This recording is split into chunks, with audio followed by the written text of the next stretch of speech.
Well, I was part of a special pilot project in California. I was a judge for most of my career, and we kept seeing the same organizations come through our system with a lot of litigation and a lot of conflict. And we were trying to see what's the difference between those organizations that had so much conflict, which was costing the state of California a huge amount of money, primarily in lost productivity, compared to other organizations that seemed to be more collaborative, more effective at resolving their conflicts, and we never saw them in litigation. They didn't have to come into court. So we were trying to see what we could do to help these organizations that had so much conflict. We got a big grant from the Hewlett Foundation.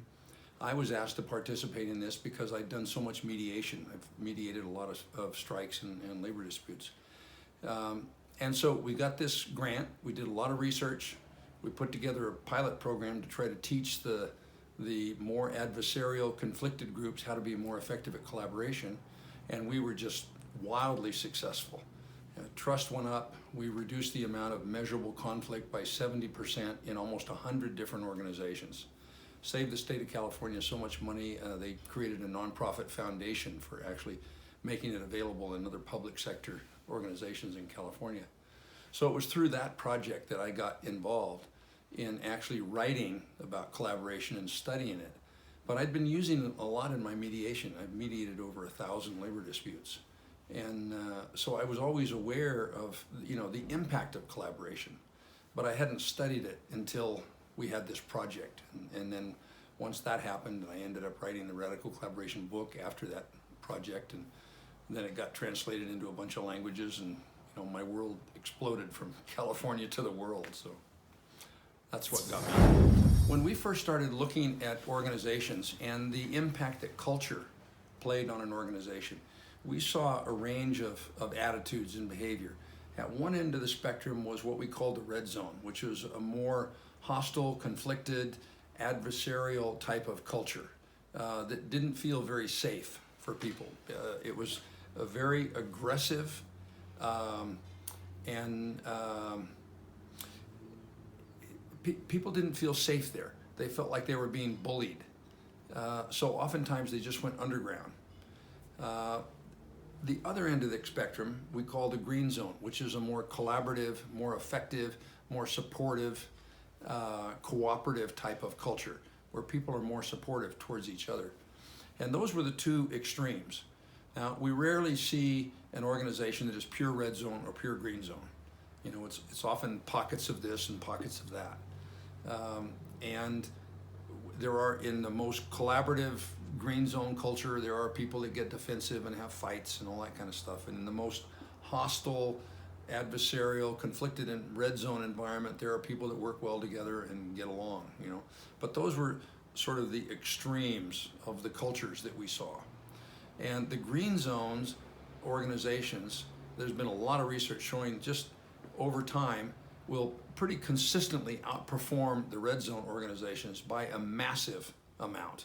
A green zone collaborative culture can kick the butt of a red zone conflicted culture almost always over time.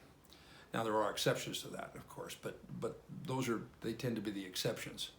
But then about 7 to 10 years ago, we started hearing a lot of people say, well, we're obviously in the green zone because we don't fight.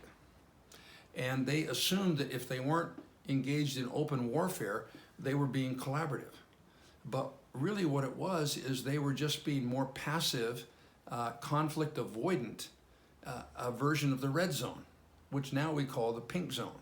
It's a very passive, conflict avoidant. People are fearful, so they just keep their mouths shut. And that's what tipped us off, because people were saying, well, we're obviously in the green zone because we don't fight.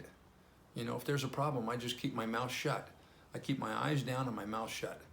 And that's not effective collaboration. It's just a nicer looking version of the hostile red zone, because everybody is nicey with each other, but they still don't get things done. So those are the three cultures that we see now. And the pink zone culture is the one that seems to be predominant. It's certainly predominant in all of our clients. And the research would suggest that it's probably the most predominant culture in organizations all over the world. The next steps for me, personally, are to continue to try to spread this around the world. I mean, I didn't dream that we would have so many people around the world teaching this and interested in this when we first started it. It was like long before collaboration was popular. And we got invited to come over to Europe and do a workshop there.